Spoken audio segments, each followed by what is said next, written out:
PR's Top Pros Talk Travel, featuring Lou Hammond, founder and chairman of Lou Hammond Group.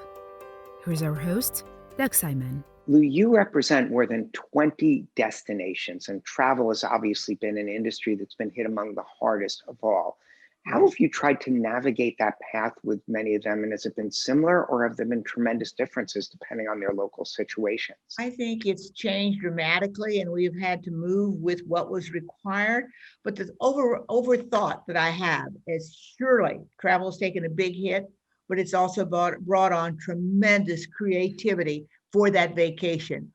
Americans feel they have a right to a vacation, and they're going to take it one way or the other, and they are.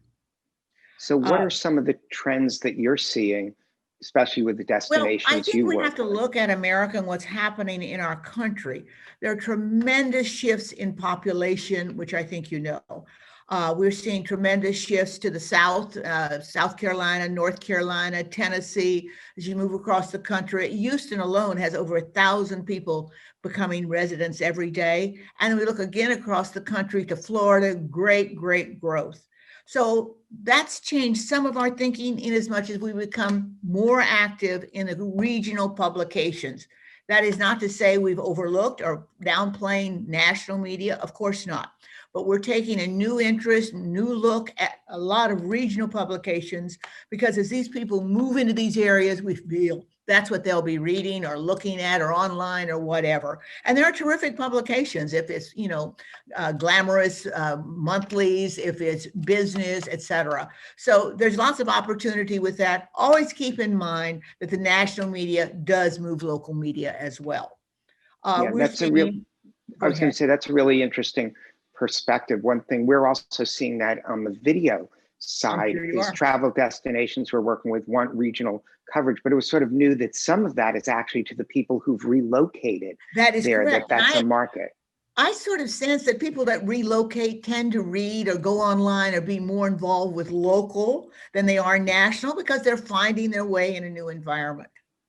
Yeah, and that could also explain why there's been such an increase in local TV news viewership. I saw a stat that 18 to 34-year-olds from Nielsen had a 134% increase in watching local news compared to 1 year ago. Obviously, lots of events, but also relocating, trying to learn about their current trends of population shifts have to really be looked at. So is a lot of the PR focusing on regional, sort of attracting people who can drive to these locations? Is that a big part of the strategy? That's the Great American Road Trip, which has been one of the benefits, particularly for smaller towns. The American Road Trip has always been around. I mean, but in more recent times, 5 to 6 hours away, but today a road trip has no compass. They pile in the car, they'll go a day, 2 days, 24 hours, whatever, but they want to get away, and the Great American Road Trip offers them. And I also say that it also offers small towns the opportunity to shine, because they're driving through and stopping. They don't have a compass, as I said. So if you're a small town and you're looking to get the word about what you're doing, what are some of the strategies and tactics that you're seeing that are effective?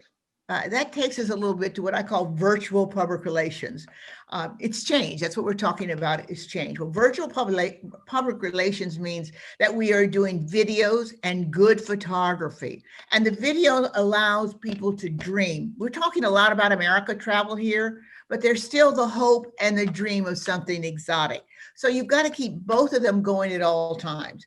And the idea of a video allows you to do that. You can do it domestically, and you can do it internationally, or the Caribbean, or whatever.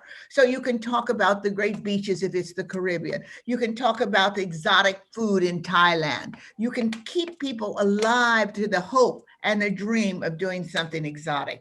And people like these virtual. I mean, you can go and learn to cook with a chef. You can have a tour of a museum. You can take a lesson. You can do any number of things. And we are advising our destinations to keep that alive, moving, exciting, because people are going to remember what they did in a virtual situation, and hopefully do it when we can all be back as what I call normal, if that ever exists as we know it. Right. I should mention, speaking of virtual, that your virtual background is Charleston, South Carolina, where you're located right now. We have an office here in Charleston. And are we now in November? It's 70 today. We're really suffering, but it's okay. Yeah, Great that town. sounds good. It's not 70 here in New York, that's for sure. But what are some mistakes to avoid, especially when things do open a little bit? If you're a destination, what are some things to be wary of? Well, I think, the biggest thing that we're looking at is safety and hygiene. You cannot let that standard down one bit. That's going to be the number one decision maker by travelers. And they're going to want to know that everything is pristine, standards are being held, and that the safety is extremely important to them. And that's all ages across all cultures.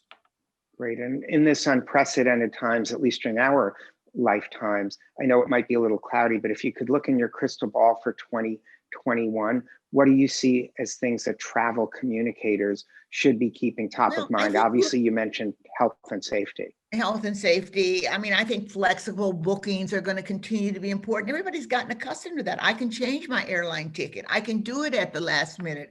I'm not going to be charged a fee. I think that's going to be very important going forward to get people back on the road when we can do it. And I think, as I said, that exotic, that dream is very much alive. Let's keep them dreaming. And we're going to do that by offering them good content, along with the ability to jump in the car and go somewhere nationally today. That sounds like a great plan. And thanks for your great information and insights. Really appreciate you taking time to be with us. I so enjoyed doing this. Let's get out there and travel, America. That's where it's at.